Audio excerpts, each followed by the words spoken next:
هاي، أنا مي. النهاردة دي رابع حلقة، أو يعني هيكون رابع ريليس. أنا عارفة إن المرة دي أنا متأخرتش عليكم، بس أنا بقيت مؤمنة بفكرة إنك عشان تبقى ماستر في حاجة فأنت محتاج تشتغل عليها 10,000 ساعة.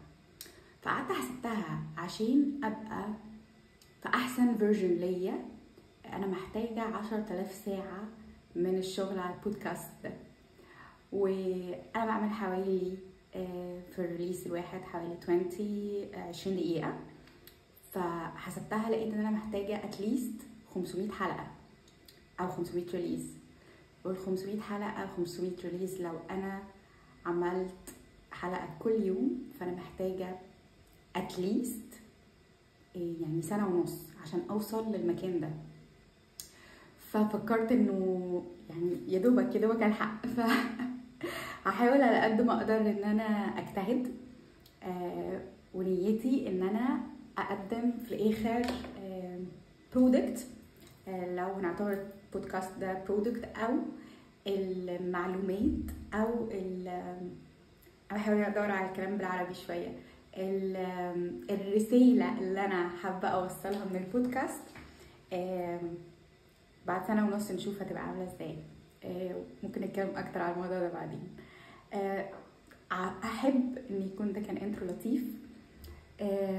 عندي هنا شمعة اسمها بالانس، انا بحبها جدا، فمطلع النهارده دي كانت سكوربيو عشان انا سكوربيو.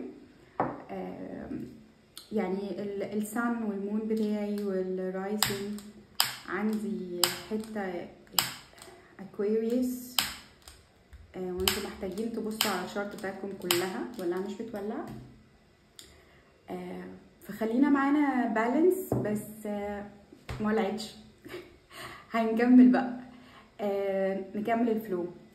عموما انا في الوقت الحالي مش في الوقت المفروض اكون في بريليس حاجات كتير، يعني نظرا للوقت بتاع دورة القمر بتاعتي. انا وقت المفروض يكون بعمل ريفلكشنز اكتر، اشوف ايه اللي حصل معايا خلال الشهر كله. بس انا حاسه ان انا كرييتيف، وحاسه ان انا انسبايرد، وانا بحب لما يكون في فلو اشجع نفسي ان انا اريليس اكتر. عايزه اتكلم معاكم عن ايه النهارده؟ عايزه اتكلم معاكم عن النيه. النيه حاجه اهم من الفعل ذات نفسه. يعني ساعات كتير قوي احنا بنعمل حاجات من غير ما نحط لها نيه، والموضوع عامل كده زي عارفين لما تكونوا في الجيم وبتتمرنوا والترينر بتاعك يقولك انت بتتمرن العضله دي عشان البايسبس او الترايسبس او وات ايفر، وبعدين بيقولك وانت بتتمرن حاول تفكر في العضله، حاول تسينك وتحس بايه اللي بيحصل فيها، وده بيكون فعال لان العضله يحصل لها تضخم لو انت، او يحصل لها يعني انت بتحط ستريس على العضله عشان العضله بعد كده بتتكسر وتتبني تاني، فانت بتوصل للنتيجه اللي انت عايزها. فالفكره انك عشان توصل للنتيجه اللي انت عايزها اسرع، عشان التمرين بتاعك يبقى افكتيف اكتر، يعني كفء اكتر، لازم تكون بتفكر وحاطط نيه وانت بتعمل التمرينه انت بتمرن اي عضله، وتحاول ان انت يحصل بينك اتصال بينك وبين العضله اللي في جسمك. حتى لو انت بتتمرن قدام المرايه بتبقى باصص برضو في المرايه على العضله دي، ساعات بتلمسها، ساعات يعني على حسب كل واحد وشخصيته ايه الاداه اللي بيستخدمها عشان يتواصل فيها مع العضله دي. في نفس الفكره في الحياه، عشان اي عمل لينا يكون يعني منتج او يوصلنا للنتيجه اللي احنا عايزينها، فاحنا محتاجين دايما نحط نيه.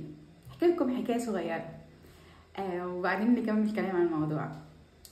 انا بشتغل زي ما قلت لكم، انا بسوق ترماي. فاحنا عندنا في الحته اللي قدام في الترماي عندنا اوضه زي الاوضه كده بتاعه الطيار، بس طبعا فرق الحجم، يعني اوضه الطيار بتبقى بعرض الطياره، احنا بعرض التورماي. فانا في مكان في المدينه بيبقى فيه طريق سريع. الطريق السريع ده بيمشي فيه على اليمين قطارات وعلى الشمال تورماي. اليمين القطارات دي طبعا بتروح لمحافظات تانية، فبتمشي مسافات اطول وبتمشي بسرعه اكتر، و يعني الطريق بتاعها مختلف، وشكل القطر مختلف عن شكل التورماي. انا ما بقارنش طبعا في مصر، بس لو اي حد سافر اوروبا فهو فاهم الاختلاف شكله عامل ازاي.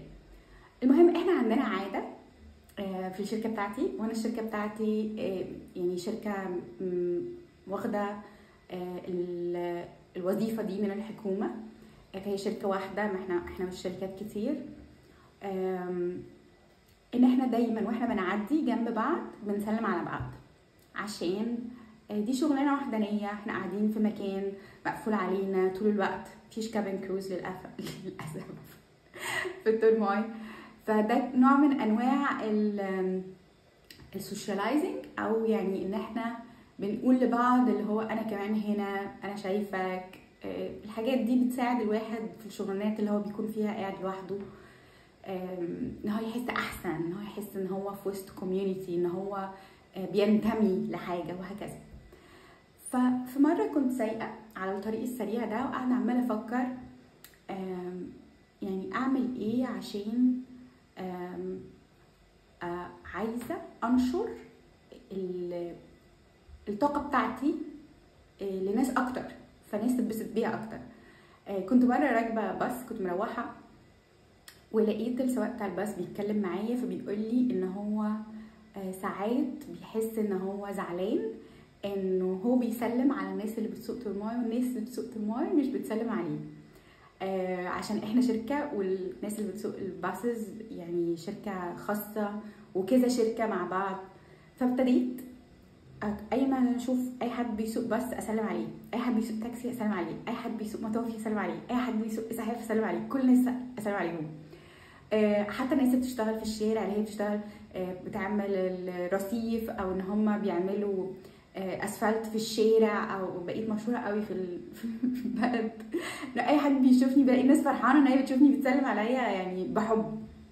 وانا مره على الطريق السريع ده قعدت افكر، طب انا مين تاني ممكن اسلم عليه احسن من يومه؟ لان انا بقيت اشوف ان الناس بتضحك لما تشوفني، فحسيت انه طب ما انا بعمل حاجه، يعني انا بعمل حاجه بسيطه، اكت اوف كايندنس، يعني ما بيكلفنيش بربع جنيه طاقه، وبضحك والناس بتضحك وبتتبسط وبتحس كويس حتى لو للحظه.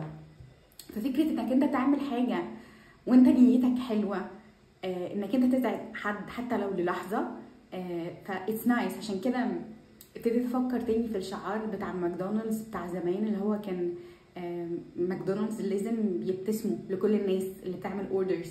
فكنت بتحس كده بنوع من انواع البهجه، ونوع البهجه ده ارتبط باكلك الماكدونالدز، فهو كان نوع من انواع الماركتينج للبراند نفسه، وارتبطت البهجه بالبراند. فبقيت انك سايكولوجيكلي من غير ما تبقى حاسس انت بتحب تروح ماكدونالدز، عشان انت حاسس انك انت بتتبسط ان انت لما بتاكل ماكدونالدز بعيدا عن الاكل، بس عشان هما بيبتسموا فبيبقى فيه طاقه ايجابيه وبيبقى فيه بهجه في المكان. المهم نرجع للموضوع. فبصيت لقيت ان في على يميني بيسوق القطارات، بس الفكره ان القطارات المكان اللي هما بيقعدوا فيه الكابن بتاعتهم عاليه، فانا مش شايفاهم وهما مش شايفيني. انا شايفه ان هما عندهم حته ازاز كده صغيره فوق، بس انا مش بشوفهم وهما مش بيشوفوني. فقعدت افكر، طب انا هسلم عليهم، هعمل لهم باي باي، هعمل لهم اي اشاره، طب انا هعرف منين اذا كانوا شايفيني ولا مش شايفيني؟ طب انا هعرف منين ان هما سلموا عليا ولا ما سلموش عليا؟ وبعدين كنت بتكلم معاكم امبارح عن الموضوع ده، الاويرنس، لما بتبقى observant، لما بتبقى بتراقب نفسك وبتراقب افكارك وبترجع تاكد تدور انت نيتك طالعه ايه. ففكرت مي، هو انت كنتي قاعده بتفكري عشان انت نيتك طالعه من جواكي ايه؟ ان انت عايزه تعملي حاجه حلوه لحد، طيب انت لو قابلتي في اليوم 5 قطورات وفي واحد منهم شايفك وفي واحد منهم ابتسم، فانت عملتي حاجه حلوه. هل انت عامله حاجه حلوه عشان مستنيه انك انت تشوفيه ان هو شايفك وان هو سلم عليكي؟ يعني انت بتعمليها ده من هدف ايه؟ الشهره في وسط سواقين القطوره؟ اكيد لا. طب انت بتعمليها ده عشان ايه؟ عشان هو يسلم عليكي فانت تبقي بتاخدي منه طاقه؟ لا. فقعدت اقول لنفسي اوكي انا بعمل كده عشان انا عايزه وانا بشتغل انا بحاول دايما ان انا افكر ازاي اعمل حاجه حلوه لحد النهارده، لاتنين، لزمايلي في الشغل، للناس اللي بقابلهم في الشارع، يعني لاي اتصال باي بني ادم او حيوان انا بشوفه في حياتي اليوميه.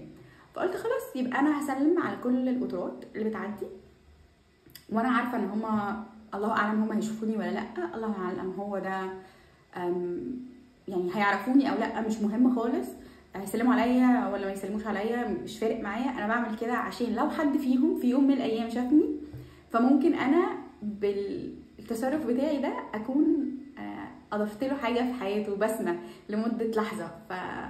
which is حاجه كويسه جدا لو انت فكرت فيها، ان انت كنت السبب في بهجه بني ادم، او انك انت ترسم ضحكه او بسمه على وش حد فتخليه يحس حلو. خصوصا انه برضو نفس الشغلانه دي شغله سواقه القطارات، دي شغله وحدانيه جدا. المهم ابتديت اعمل كده وانا بقى خلاص يعني انا ظبطت نيتي وركزت. انا بعمل كده عشان انا عايزه ادي حاجه حلوه للناس، انا ما بعملش كده عشان حد يعرفني ولا حد يشوفني ولا حد يسلم عليا ولا عشان اشوف ان انا عملت حاجه حلوه لحد فانا احس حلو ان انا عملت حاجه حلوه لحد. فاهمين الحته دي؟ كان في مسلسل فريندز فيبي وجوي كانوا بيتكلموا مره انه اي فعل شيرتي انت بتعمله هو سيلفش، عشان انت بتعمل الشيرتي عشان انت عايز تحس حلو، عشان انت عايز تحسس حد حلو، فالحد ده يبص لك على انك انت عملت له حاجه حلوه فانت تحس حلو، فانت ستيل في الاخر بتاخد من الطاقه بتاعته. انت مش بتعمل كده بنيه انك انت بتدي 100%. المهم انا بقول المهم كتير وبرجع ارغي بس ده يعني شغلتي. ابتديت اعمل كده بعد فتره بجد انا مش عارفه قد ايه. في مره لاحظت ان في حد بينور نور. انا بسوق دلوقتي في الداي تايم خلال اليوم خلال النهار، ففي شمس او مفيش شمس بس يعني الدنيا منوره. ابتديت اشوف ان في حد بينور لما اسلم على حد في القطر، السواق بيفضل ينور ويطفي في النور عشان يلفت نظري ان هو كمان بيسلم عليا. وبعدين ابتديت اركز في ان انا لما بسلم على حد بشوفه بينور ولا بيطفي ولا لا، فابتديت اشوف ان في حد بيطلع قدام في الشباك الصغير اللي هو عند القطر ده اللي هو بيسوق منه، بيرفع ايديه كلها يعني انا بسلم على حد كده هو بيرفع بقى ايديه كلها عشان خاطر يوريني ان هو كمان بيسلم عليا. فبقيت ابقى مبسوطه قوي. قعدت افكر انه انا يا رب فكرت بنيه صغيره ان انا عايزه ابسط حد. فالمجهود اللي انا بقيت اشوفه عند سواقين القطوره ان هم بيعملوه عشان خاطر هم كمان يحسسوني حلو، او عشان يبعتوا لي طاقه ايجابيه، او عشان يخلوني مبسوطه، او عشان يقدروا الحاجه اللي انا عملتها لهم، الريورد كان اكبر بكتير. فالخلاصه اللي انا عايزه اقولها راجعوا نيتكم دايما قبل ما تعملوا اي حاجه. احنا في العصر الحالي للاسف عندنا حاجه اسمها reactive behavior، ان احنا طول الوقت ما بنفكرش قبل ما نتصرف. اي حاجه بنعملها بتبقى عشان to win something right now. عايز تعمل حاجه، حد بيقول لك كلمه بترد عليه 10 على طول عشان تثبت حاجه، او عشان انت اتضايقت، او عشان ما ياخدش على كده، او عشان تجامله. وساعتها بيكون نفاق عشان انت مش دي نيتك. ان انت يعني حد يقول لك مثلا انت شكلك حلو، تقول له انت كمان شكلك حلو قوي النهارده. انا مش ضد ان الناس تقول كلام لطيفه لبعض، بس انا بقول انه لما تقولوا حاجه مينت، يعني راجعوا نفسكم كده، هل انا بقولها ليه؟ الكلام اللي انا بقوله ده نيته ايه، طالع من اي حته. هل انا بقوله عشان فعلا البني ادم اللي قدامي ده شكله حلو، عشان ساعتها هو هيحسها احلى بكتير. يعني لو you say something and you mean it، اضرب في 100 على طول. في فكره دينيه عندنا اللي هي كانوا دايما بيقولوا لنا او بنشوف في الافلام واحنا صغيرين، التجاره مع ربنا. كان بيقول لك انا بعمل الخير ده، او انا بعمل الفعل ده او الموقف ده، ودي تجاره مع ربنا. انا بحب فعل الخير كله، بس فكره الكلمه بس التجاره مع ربنا دي معناها التجاره هي هات وخد. انا هديك حاجه انت تديني حاجه، انا يعني رايحه جايه. انا شايفه ومفهومي اللي انا كونته يعني من خلال خبراتي في الحياه، ان ربنا مش بيشتغل بالطريقه دي. يعني ربنا مش بيحب اللي بيستنى انه ياخد منه حاجه. لو انت عملت الحاجه دي وانت نيتك كلها ان انت بتعمل حاجه حلوه، وربنا بقى هيكافئك في يوم ما هو يشوفه مناسب بحاجه ما هو يشوفها مناسبه، او لو ده ما حصلش خالص فانت اصلا بتعمل ده لان ربنا مديك نعم لا تعد ولا تحصى، ومغرقك من فوقك لتحتك نعم. فاي حاجه انت هتعملها فهي ما تجيش اي حاجه في بحر النعم اللي ربنا بيعملها عشانك. ساعتها انت ربنا هيديك الدنيا كلها. فصلحوا نيتكم، وقبل ما تصلحوا نيتكم حتى لو انتوا عارفين ان انتوا نيتكم دايما خير، ركزوا، فكروا، خدوا نفس كده. انا دايما بتكلم عن موضوع التنفس ده لان احنا ما بنتنفس خالص، وما بنتنفسش صح، وبنتنفس اي كلام. وفي ستاديز كتيره ممكن تقول لكم احنا يعني في الشهيق بتاعنا، الزفير بتاعنا ما بنخرجش حتى كل الزفير. فقبل ما تعملوا اي حاجه، سواء هي حاجه حلوه او حاجه حلوه، ما تعملوش اي حاجه مش حلوه. لما تلاقوا نفسكم عندكم انجر، نفسوا وقرروا ان انتوا هتاجلوا رد الفعل لبعدين. ما تستعجلوش ان انتوا تدوا رد فعل تحت اي ظرف لو انتوا مش متاكدين من نيتكم في الوقت ده. وراجعوا نفسكم قبل ما تبعت مسج، قبل ما تتكلم في التليفون، حد ادالك خبر وحش. خد نفس، املى صدرك، املى بطنك كانك بتعمل بالونه كبيره. خرج كانك بتفضي البالونه. ممكن في الاول لحد لما تتعود على النفس المظبوط انك انت فعلا تعمل كده. يعني كل مره ممكن تعملها بصوت، كانك بتنفخ صدرك، تنفخ بطنك بالونه كبيره، وبعدين دخل بطنك لجوه كانك البالونه دي خالص بتخلص كلها، وخرج كل وخرجه بصوت. وممكن تخرجه بصاي كمان كده. يعني اعملوها كذا مره وارجع بقى افكر انا بعمل انا هكتب الكلام ده، انا هقول الكلام ده، انا هرد الرد ده.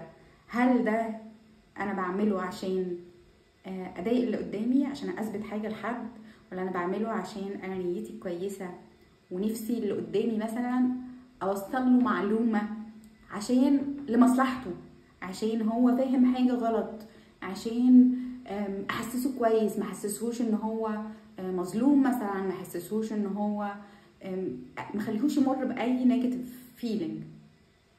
فصححوا نيتكم، النيه مهمه جدا في كل حاجه، في كل حاجه، حتى الحاجات الحلوه. فكروا دايما ان انا، وادعوا ربنا ان انا اي تصرف بتصرفوه، اي كلمه بتقولوها تطلع من مكان فيه عطاء. يعني انا ابقى بفكر ان انا عايزه ادي للي حواليا، ادي لزمايلي، لصحابي، لعيلتي، ما باخدش منهم.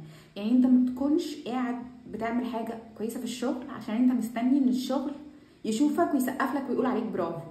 اعمل حاجه كويسه للشغل بنيه انك انت راجل مخلص في شغلك، بتعمله بترضي ضميرك عشان انت بتاخد مرتب مقابل الشغل ده، وتعمل حاجه لمصلحه المكان اللي انت شغال فيه. تعمل حاجه كويسه لمراتك، فكر ان انا بعمل ده مش عشان مراتي تقول عليا احسن جوز في الدنيا، انا بعمل ده عشان الست دي شريكة حياتي، الست دي انا حبيتها واخترتها واتجوزتها وعايزه ابني معاها حياه حلوه عشان هي ام ولادي، بعمل حاجه لامي عشان هي مش عشان تقول عليا ابر ابن في الدنيا في وسط اخواتي، بس عشان الست دي شالتني في بطنها وخلفتني وربتني. صحح نيتك، وانت بتصحح نيتك وبتفكر في اي حاجه انت بتعملها ليه، انا نيتي ايه وانا بعمل كده، وتصحح النيه ان انا بعمل ده عشان ادي للبني ادم ده حاجه، وفكر نفسك يا رب انا بعمل ده ومش عايز اي حاجه. انا بعمل البودكاست ده كل يوم، وقبل ما بعمل اي حلقه او اي فيديو بفكر ان انا بعمل ده يا رب عشان انا نفسي انشر اي كلمه كويسه او سلوك صالح للناس يساعدها ان هي تحب حياتها ويبارك لها في حياتها ويعينها ويسعدها.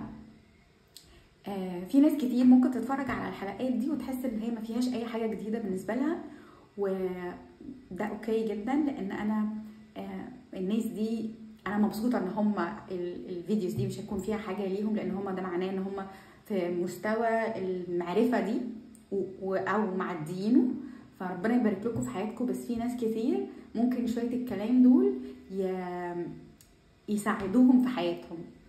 فلو انت مش عاجبك الفيديوز بليز ما تتفرجش. مفيش مشكله خالص.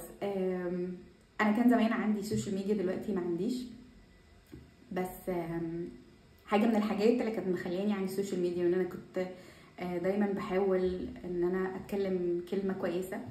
كان بيجيلي مسجز من بنات عندهم مثلا 16 سنه، انا عندي انا هتم خلاص 39 سنه، فاللي هم اصغر مني ب 25 سنه مثلا، تقول لي انت كلامك عن الموضوع ده الهمني، او انا كان عندي ظروف في حياتي لما كنت بتفرج عليكي او بسمعك بتقولي الكلام ده خلاني امر بالظروف دي بطريقه سلسه او وهكذا.